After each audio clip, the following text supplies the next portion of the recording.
والإسلام ديني ومحمدا رسول الله ويقين. محترم اور عزیز ساتھیوں، تراویح سے متعلق کچھ مسائل بیان کرنے ہیں۔ اس کی وجہ یہ ہے کہ اگر مسائل کا علم نہ ہو تو لوگ اس مسئلے سے متعلق پھر الجھن میں رہتے ہیں اور اپنے اپنے نظریات قائم کر لیتے ہیں۔ مثال کے طور پر بعض لوگوں نے یہ نظریہ قائم کر لیا کہ تراویح کا جو تعلق ہے وہ روزے سے ہے، یعنی اگر روزہ رکھیں گے تو تراویح پڑھیں گے، اور اگر روزہ نہیں رکھیں گے تو تراویح نہیں پڑھیں گے۔ تو یہ غلط نظریہ ہے۔ تراویح مستقل عبادت ہے، اس کا تعلق رمضان المبارک کی راتوں سے ہے، اس کا روزے سے تعلق نہیں ہے کہ روزہ رکھیں گے تو تراویح پڑھیں گے اور اگر روزہ نہیں رکھیں گے تو تراویح نہیں پڑھیں گے۔ ایسی بات ہرگز نہیں ہے۔ روزہ رکھیں گے تب بھی ہم تراویح پڑھیں گے، اور اگر کسی وجہ سے روزہ نہ رکھ سکے تب بھی ہم تراویح پڑھیں گے۔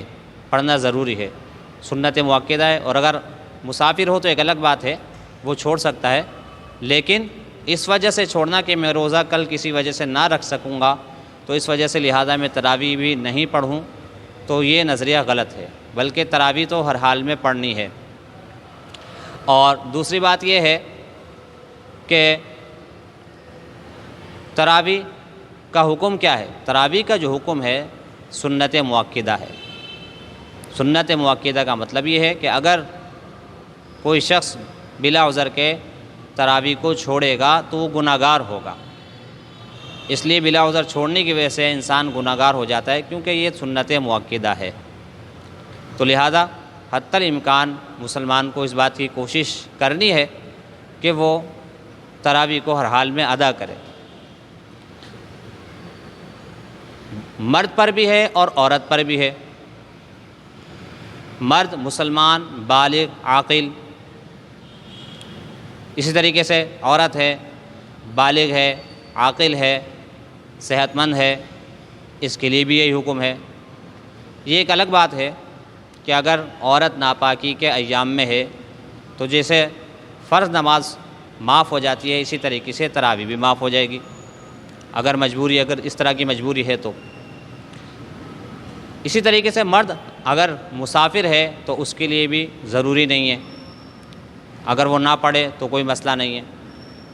اسی طریقے سے اگر کوئی شخص بیمار ہو جاتا ہے اور نہیں پڑھ سکتا، تراویح میں کھڑا نہیں ہو سکتا، تو ایسے شخص کے لیے بھی ضروری نہیں ہے۔ اگر پڑھ لے گا تو اجر مل جائے گا، اور اگر نہیں پڑھے گا تو پھر گناہ گار نہیں ہوگا۔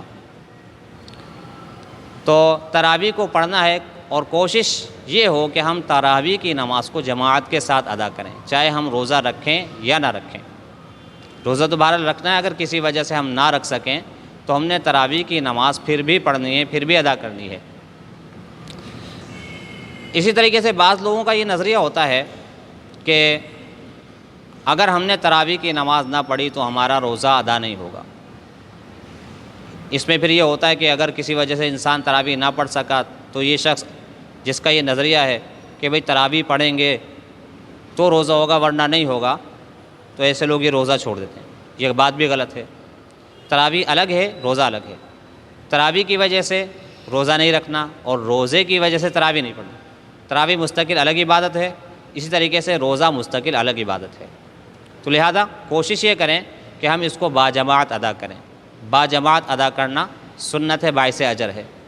اور اس کے ساتھ ساتھ ایک اور سنت یہ بھی ہے کہ پورے قرآن کو سن لینا، یہ مستقل سنت ہے، الگ سے سنت ہے۔ اگر ہم ایسا نہ کر سکیں کہ پورا قرآن ایک جگہ نہ سن سکیں تو پھر اگر ہم اس پر عمل پیرا نہ ہو سکیں تو پھر اس کی وجہ سے تراویح نہیں چھوڑ دیں۔ تراویح کا ہمیں جہاں موقع مل جائے ہم پڑھ لیں۔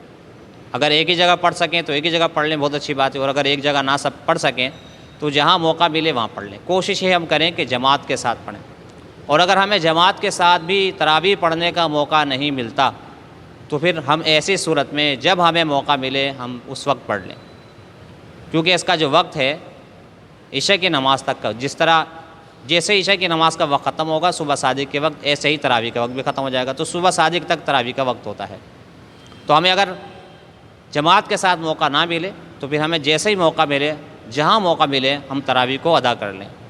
اگر مسجد میں موقع ملے تو مسجد میں پڑھ لیں، اور اگر مسجد میں موقع نہ ملے تو ہم گھر پر ادا کر لیں، لیکن کوشش یہ کریں کہ تراویح ہم سے نہ چھوٹے، کسی نہ کسی درجے میں ادا ہونی چاہیے۔ اسی طریقے سے تراویح کی نماز اس شخص کے لیے جو کھڑے ہونے پر قادر نہیں ہے، پڑھنی تو اس نے بھی ہے، اگر وہ کھڑا ہو کر نہیں پڑھ سکتا تو پھر بیٹھ کر پڑھ لے۔ اگر کھڑے ہونے پر قدرت حاصل نہیں ہے، اور اگر اسے قدرت حاصل ہے پھر بیٹھ کر پڑھتا ہے تو پھر قیام چھوڑنے کی وجہ سے گنہگار ہوگا، اور اگر بالکل قدرت نہیں ہے تو پھر بیٹھ کر ادا کر لے۔